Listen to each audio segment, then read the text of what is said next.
tadi, madu kelulut telah diangkat sebagai superfood kerana melalui kajian-kajian yang kita telah lakukan ke atas madu kelulut ini, ia telah terbukti bahawa ia antara kandungan dalam madu kelulut ni majoritinya adalah simple sugar. Simple sugar ataupun gula mudah. Gula mudah. Ia merupakan sumber karbohidrat. Seperti yang kita maklum, sumber karbohidrat ni adalah sumber tenaga utama kepada badan kita. Jadi kita dapati kandungan simple gula mudah ni, karbohidrat ni sangat tinggi dalam madu kelulut. Jadi di situlah timbulnya madu kelulut ni diiktiraf sebagai superfood ataupun dalam bahasa saintifik lebih dikenali sebagai functional food. Makanan yang berfungsi untuk membantu kita dalam melancarkan fungsi-fungsi organ dan terutama sekali dalam memberi tenaga kepada manusia lah. Pengguna-pengguna madu kelulut ni. Madu kan.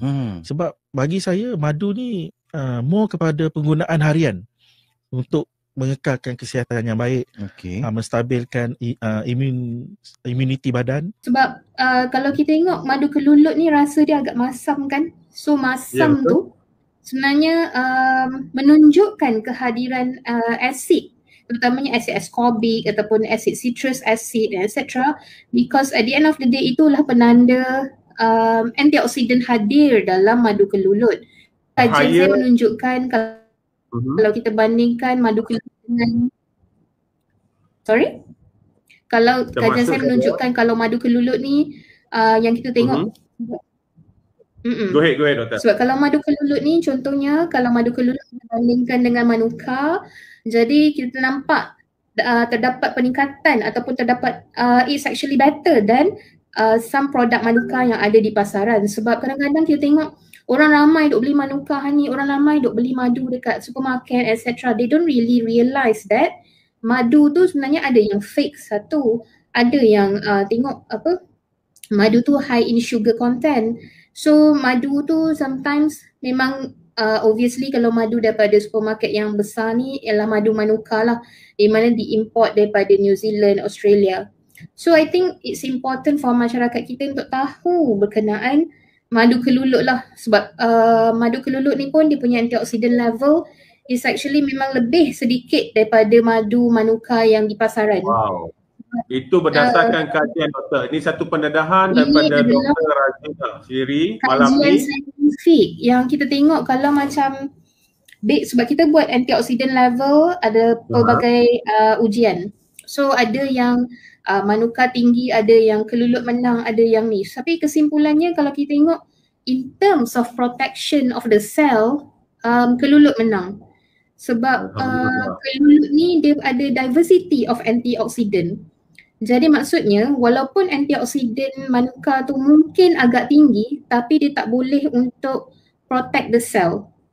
So because kandungan antioksidan ataupun profil antioksidan dalam kelulut tu lebih daripada madu yang manuka.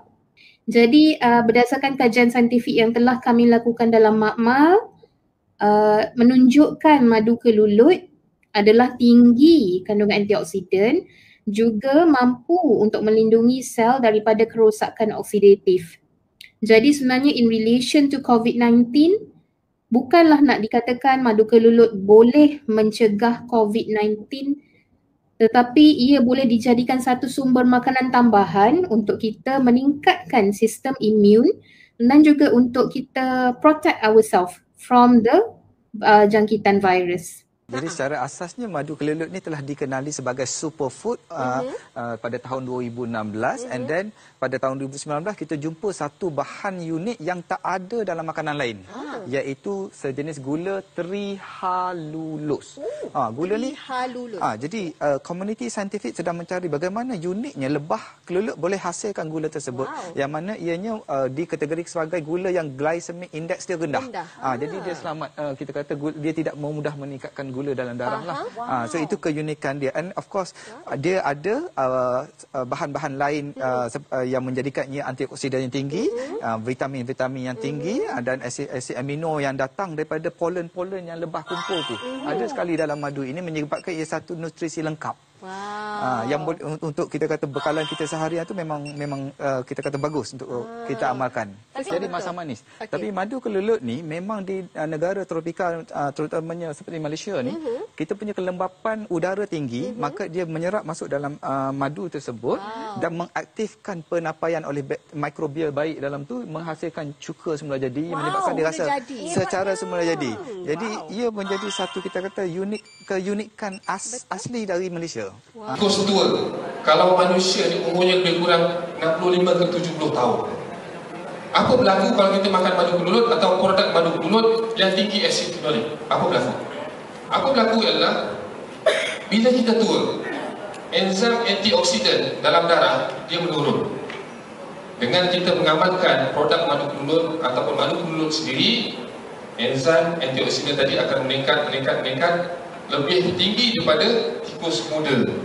Maknanya orang tu nampak saja luarnya tua, tapi dalam tu jauh lebih muda berbanding dengan orang muda. Dan rupanya produk madu kelulut yang tinggi asid fenolik bebas menurunkan kolesterol, menurunkan triglyceride, meningkatkan enzim antioksidan dalam darah. Dan apa yang menarik adalah kita kaji ke atas otak pada tikus, kan? Kaji pada otak. Rupanya dengan kita makan madu kelulut atau produk yang tinggi kandungan asid fenolik bebas, antioksidan dalam otak juga meningkat. Maknanya dia boleh jadi brain booster. InsyaAllah. Maknanya hati muda kan, dan fikiran pun muda. Banyak advantage sebenarnya kalau kita mengamalkan madu kelulut. Terutama sekali di bulan puasa ni, kita tahulah untuk yang Muslim ya, yang mengamalkan madu kelulut, ini ialah makanan sunnah. Ya, dalam Quran pun dah dijelaskan, surah An-Nahl, memang kebaikan madu kelulut yang mempunyai satu hikmat yang di luar apa yang kita tahu, bukan sahaja kelulut tapi kandungan dia yang macam superfood lah, everything ada dalam madu tadi. Jadi sebab tu kajian saya lebih pada analisa apa kandungannya, yang lebih banyak rupanya kita kaji, lebih banyak lagi perlu tahu. Kajian saya mendapati kandungan antioksidan di Sarawak lebih 5 ke 6 kali lebih tinggi daripada tualang honey. Kelulut merupakan sebatan semula jadi yang tidak ada toksiknya. Itu yang kebaikan dia, dan dalam situ mempunyai pelbagai kandungan, dan setiap kandungan tadi tahu ini boleh sebagai antibakteria, ini boleh sebagai anti cancer, wound healing ya, untuk menyembuhkan luka.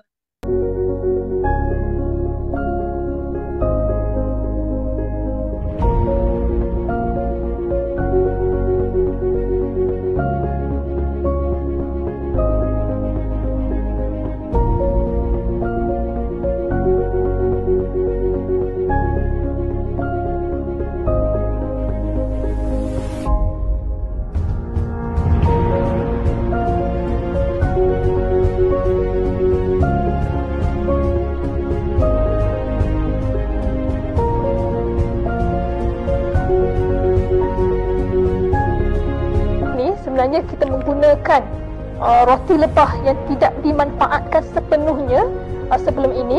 Dengan kata lain, ia dapat meningkatkan nilai komersial roti lebah kelulut tempatan. Dan secara tak langsung kami berharap ia dapat memberi impak kepada peternakan kelulut di seluruh negara di Malaysia.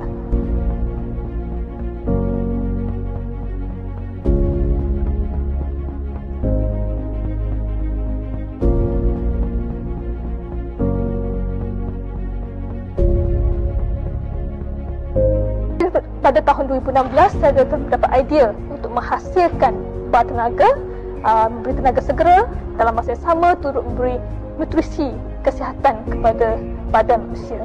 Jadi kita tahu kebanyakan produk bar tenaga terintah energi pada pasaran hanya menitik beratkan tenaga semata-mata dan kurang memberi perhatian kepada khasiat yang patut boleh dimanfaatkan pada pengguna.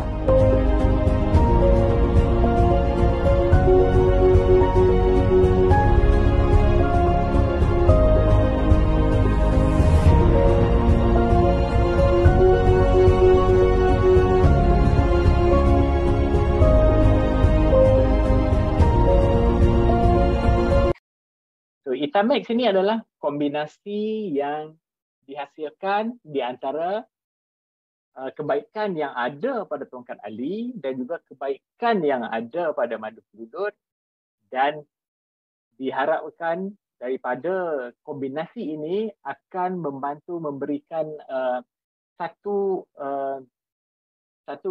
kesan yang lebih baik untuk pengguna-pengguna lah. So, tanpa perlu memakan ubat-ubatan lah. So, jadi ini tidak kita tahu tongkat ali selamat untuk digunakan seperti yang kajian yang telah dibuat, dan banyak lagi kajian selain daripada yang saya sebutkan tadi, dan kita tahu madu kelulut kebaikan-kebaikannya. So, dari sini kita boleh buat satu kombinasi produk yang amat boleh memberi kesan yang baik terhadap mereka yang menggunakannya. Kombinasi ini boleh mengurangkan stres, dan daripada itu boleh beri tenaga keupayaan yang lebih berbanding dengan kalau kita tidak memakan atau menggunakan madu kelulut dan juga tongkat ali, dan banyak perkara lagi lah. Kajian-kajian telah dibuat oleh para penyelidik. So, ini adalah benefit ataupun kebaikan-kebaikan yang ada hasil daripada tongkat ali dan juga kombinasi dengan madu kelulut. Jadi saya amat yakin yang menggunakan madu kelulut ini akan berkesan yang baik kepada para pengguna. Tongkat ali ini dia dinyatakan bahawa tongkat ali ini boleh melaksanakan bermacam-macam, menjadikan dia sebagai satu ubatan tradisional ataupun ubatan herba.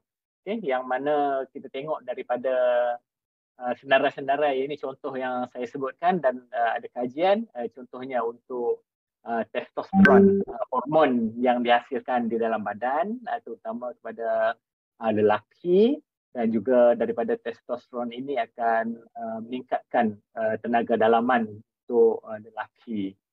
Sebenarnya dia punya keberkesanan untuk tongkat ali ini banyak lagi. Contoh untuk kekuatan otot, improve strength, muscle dan juga physical activity, yang mana bukan saja dia untuk tenaga batin yang seperti yang biasa kita tahu untuk tongkat ali, tetapi juga kalau dia mempunyai fungsi untuk menjadikan kita lebih bertenaga dari segi kekuatan otot kita untuk melaksanakan aktiviti fizikal. Kajian juga pernah menunjukkan boleh mengurangkan stres dan juga bila stres itu kita boleh kurangkan kemarahan ataupun mood kita akan menjadi lebih baik. Kajian saintifik tentang tongkat ali ini, dan mereka malah telah pun membuat satu patent di Amerika Syarikat. Terbukti secara saintifik bahawa tongkat ali ini adalah satu bahan dan dalam tongkat ali ini ada satu bahan yang penting yang boleh memberikan kebaikan dan boleh diterima sebagai satu ciptaan oleh ahli saintis untuk membolehkan ia digunakan dengan selamat. Meningkatkan testosteron untuk kesihatan lelaki. Kalau kita tengok testosteron men's health, kemudian yang kedua testosteron strength endurance in men, dan yang ketiga itu testosteron men's health, meningkatkan hormon pada lelaki berbanding dengan bahan yang dicuba yang tidak ada tongkat ali. Dan yang ketiga itu dia meningkatkan dari segi kualiti gaya hidup, improve quality of life score itu, kualiti gaya hidup, kemudian dari segi sexual health atau wanita juga boleh menggunakan tongkat ali. So dalam kes ini memang kita tahu lelaki dan wanita tidak semuanya boleh menggunakan madu kelulut. Jadi madu kelulut dan tongkat ali itu tidak ada masalah, maknanya bukan untuk lelaki sahaja. Okay, so ini adalah kajian-kajian yang telah dibuatlah sebagai anti-aging supplement untuk melawan penuaan.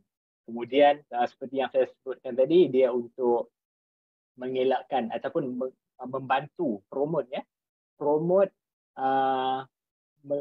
pengurangan berat badan yang disebabkan oleh penghasilan lemak-lemak badan. So itu adalah pengurangan berat badan, ada improve libido and sexual health ini.